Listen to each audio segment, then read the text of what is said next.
बहुत बहुत धन्यवाद सभापति जी, मुझे ये मौका देने के लिए, रेलवे बजट पर बोलने के लिए।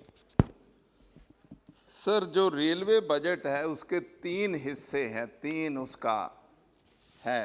एक तो गवर्नमेंट जो सपोर्ट देती है, जिसको बजटरी सपोर्ट फ्रॉम गवर्नमेंट कहते हैं। एक अपने इंटरनल रिसोर्सेज होते हैं जो पैसेंजर से, फ्रेट से और कहीं फीस से इनको आते हैं। और तीसरा सोर्स है एक्स्ट्रा बजटरी सोर्सेज होते हैं जो लोन लेके काम चलाते हैं। सर, अनफॉर्चुनेट बात क्या है, अब रेलवे मंत्री जी है नहीं है, प्रधान जी शायद नोट कर रहे हैं, जब से ये सरकार आई है 2015-16 से इंटरनल रेवेन्यू फॉल कर रहा है। मैं आपको जो हमें रेलवे स्टैंडिंग कमेटी में फिगर्स दी गई वही पढ़ के सुना देता हूँ। 15-16 में 25,000 करोड़ था, जो 20-21 में सिर्फ 6500 करोड़ रह गया नेट रेवेन्यू। मैं मंत्री जी से जानना चाहता हूं कि क्या हो रहा आपकी सरकार में, ऐसा आप क्या कर रहे हो कि जो इतना नेट रेवेन्यू होता था वो कहां गायब हो गया, कहां चला गया। इस ऑगस्ट हाउस को बताया जरूर जाए कि आपके कार्यकाल में नेट रेवेन्यू क्यों कम हुआ। एक बात और, आपकी फिगर्स है, ये मेरी कोई फिगर्स नहीं है। रेलवे स्टैंडिंग कमेटी का मैं मेंबर हूं, उसमें फिगर्स दी है। दूसरी बात मैंने जो कहनी है कि आप कंटिन्यूसली एक्स्ट्रा बजटरी रिसोर्सेज बढ़ाए जा रहे हैं। ये प्लान क्या है कि आखिरकार रेलवे अपन ने प्राइवेट लोगों को 100% ही कर देना है। अभी तो आप 150-200 ट्रेन कह रहे हो, पर जिस हिसाब से उसका एक्स्ट्रा बजटरी रिसोर्सेज मतलब लोन बढ़ रहे हैं, उस हिसाब से तो लगता नहीं। 20-21 में 1.25 लाख करोड़ का रेलवे ने लोन लिया। अब ये रीपे कौन करेगा जी 1.25 लाख करोड़? इस साल फिर आपने 1 लाख करोड़ रख लिया है बजट में। तो इस पे भी मैं पूछना चाहता हूं कि सरकार का क्या प्लान क्या है। प्लान अपन बोले यहां हाउस में पास करा लें, लेकिन एक्स्ट्रा बजटरी रिसोर्सेज इतने बढ़ा दें कि वो रेलवे अनसस्टेनेबल हो जाए, फिर आप कह दो कि नहीं साहब ये तो चलाना ही पॉसिबल नहीं है। गेम उस तरह की लगती है, बहुत अफसोस की बात है। तीसरी बात जो मैं कहना चाहता हूं कि जिसकी सरकार होती है वो पॉलिसी बनाता है, इसमें कोई शंका वाली बात नहीं है। आपको पॉलिसी बनाने की पावर है, आप बनाइए। लेकिन जब भी कोई प्राइवेटाइजेशन आप जिस हिसाब से कर रहे हैं, आप जो दुनिया में एक्सपीरियंस हुआ है, सारी वर्ल्ड में एक्सपीरियंस हुआ है, उसको देखना तो चाहिए। सभापति जी, मेरा निवेदन है कि वर्ल्ड में जहां कहीं भी हुआ है वो हाउस में लाके रखिए तो सही। कि इंग्लैंड ने किया था 90s में, 25 साल से ज्यादा हो गए, आज उनकी रेल का क्या हाल है वो जाके देख लीजिए। जो प्राइवेट कंपनियों ने रेल ली थी बहुत जगह बंद कर दी, किराए बढ़ गए और गवर्नमेंट को आखिरकार बहुत सारे रूट्स गवर्नमेंट को चलाने पड़े। आज भी गवर्नमेंट अपनी सब्सिडी से इंग्लैंड में चला रही है। अपन क्यों कर रहे हैं, कौन सा मॉडल अपन लिए जा रहे हैं? बुलेट ट्रेन आप करना चाहते हैं, मुझे बुलेट ट्रेन से कोई आपत्ति नहीं है, मुझे बुलेट ट्रेन से कोई आपत्ति नहीं। लेकिन उसका जो आपने मॉडल बनाया है, सभापति जी कह रहे हैं रोज 1 लाख पैसेंजर चाहिए अहमदाबाद से बॉम्बे तक का, और 3000 से ज्यादा किराया होगा तब वाइबल होगा। जिन 3-4 मुल्कों ने फास्ट ट्रेन करी हैं, फ्रांस ने, ताइवान ने, कोरिया ने, उन तीनों से पूछ लीजिए उनका हाल क्या हुआ। कहीं भी ये चल नहीं पाई। आखिरकार प्राइवेट, और फिर यहीं से बजट से पैसा उनको जाएगा। ये मैं इसलिए कह रहा हूं, इन बातों पे अच्छी तरह डिस्कशन होती नहीं है। आज बजट का दिन है रेलवे का, रेल मंत्री जी को आज यहां हाउस में कहना चाहिए जब जवाब दें कि जो उन्होंने रेल चलाना चाहते हैं बुलेट ट्रेन, वो सेल्फ सस्टेनेबल होगी और गवर्नमेंट का उसको सब्सिडी नहीं दी जाएगी।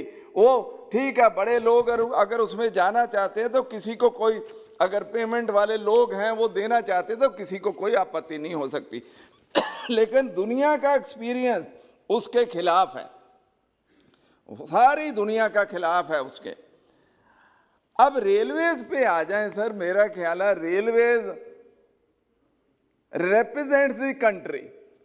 आप जो क्लास 2 का स्लीपर है, डिब्बा है, उसमें चले जाइए तो सारा हिंदुस्तान आपको मिल जाएगा।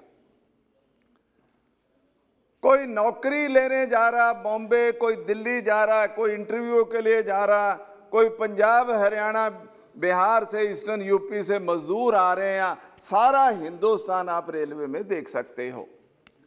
चाहिए तो ये कि अपन जो बजटरी सपोर्ट है, गवर्नमेंट की जो सपोर्ट है वो बढ़ाएं, पब्लिक इंफ्रास्ट्रक्चर बढ़ाएं। और कोरोना ने प्रूव किया कि प्राइवेट हॉस्पिटल्स क्या करते हैं, कितना महंगा इलाज है, क्या लोगों की हालत रहती है।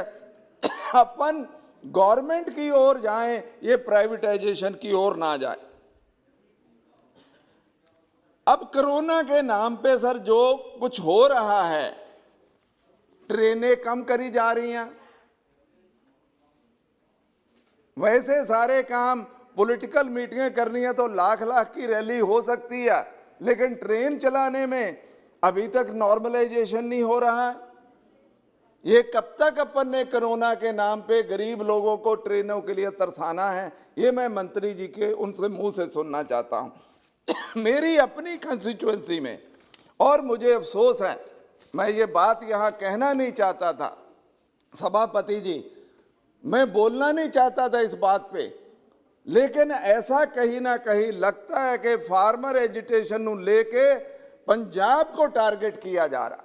मैं कहना नहीं चाहता था, लेकिन जो ट्रेनें हमारी बंद कर रहे हो या डाइवर्ट कर रहे हो, वो तो वही है। हमारी जो सबसे पवित्र ट्रेन सचखंड एक्सप्रेस है, आप तो बॉम्बे से हैं मंत्री जी, सचखंड एक्सप्रेस कहां जाती है? नांदेड़ में जाती है, अमृतसर से। सारे सिख श्रद्धालु उस पे जाते हैं, उसको किधर से और कहीं कर दिया और सारा रास्ता डाइवर्ट करके किसी के काम की वो ट्रेन नहीं छोड़ी है।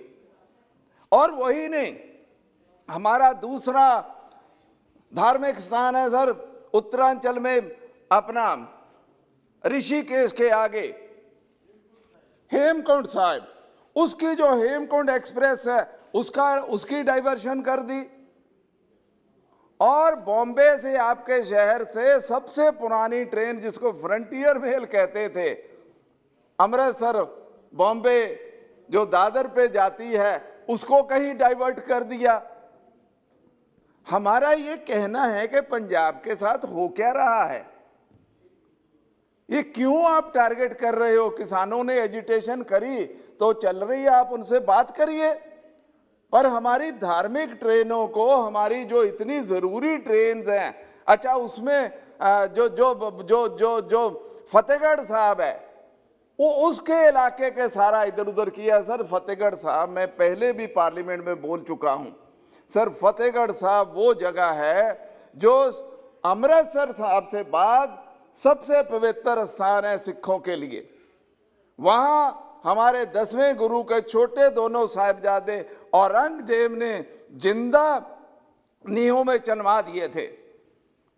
नवंबर दिसंबर में 50 लाख से ज्यादा श्रद्धालु सारे हिंदुस्तान से वहां आते हैं, बॉम्बे से भी आते हैं, गुजरात से आते हैं, राजस्थान से आते हैं, सब जगह से आते हैं। वो ट्रेन को डाइवर्ट करके इधर उधर कहीं भेज दिया है। मेरा कहना है उससे भावना खराब होती है। मेरी कंस्टिट्यूएंसी के लोग मेरे इतना पीछे पड़े हैं कि तू अपनी सचखंड एक्सप्रेस नहीं बचा सकता है, तू अपनी हेमकुंड साहिब एक्सप्रेस नहीं बचा सकता है। कहाँ कहाँ मैं जवाब दूं सर, इस तरह का ना करिए। मेरा निवेदन है सभापति जी, रेल मंत्रालय को कहिए कि ये ट्रेनों को इस तरह की डाइवर्शन ना करें कि हमारे धार्मिक स्थानों से हम वंचित हो जाएं। मैं अपनी कंस्टिट्यूएंसी के बारे में कई बार बोल चुका हूं कि मेरा एक इलाका है रायकोट, जो बिल्कुल 20-25 किलोमीटर की अगर रेल लाइन बन जाए तो अपना वो ये दिल्ली बॉम्बे से जुड़ जाता है। मंत्री जी को मिलके कह चुका हूं, आज फिर कहना चाहता हूं कि साहब रेल रायकोट को रेल लाइन पे ले लीजिए। बहुत बैकवर्ड इलाका है रायकोट है, और उसका मुल्लापुर से बरनाला में भी रेल लाइन है, मुल्लापुर में कर देंगे तो ये इलाका तरक्की कर जाएगा। यहाँ वाईएसआर के एक लीडर बोल रहे थे, मैं उनका समर्थन करना चाहता हूं। ये जो आपने रेलवे ने फैसला ले लिया कि आरओबी और आरयूबी जो है वो स्टेटों की हालत, तो सर अब ये जीएसटी के बाद तो वो हो गई है, अब तनख्वाहें दे लिया करे तो बहुत बड़ा है। ये 100% करिए। और रेलवे के पास 2017-18 में जब रेलवे बजट को सेंट्रल बजट में लेके गए थे, तब बेसिक बात क्या थी? बात ये थी कि गवर्नमेंट ऑफ इंडिया उसकी सपोर्ट करेगी, बजटरी सपोर्ट करेगी। वो बजटरी सपोर्ट बढ़ाओ, उसको कम ना करो, और रेलवे को अपन पब्लिक सर्विस रहने दें, इसको गरीबों की सर्विस रहने दें, इसको मजदूरों की सर्विस रहने दें, इसको कोई उस तरह की सर्विस ना बनाए कि लोग उसमें चढ़ ही ना पाएं। इतनी बातें मैं कह के अपना भाषण समाप्त कर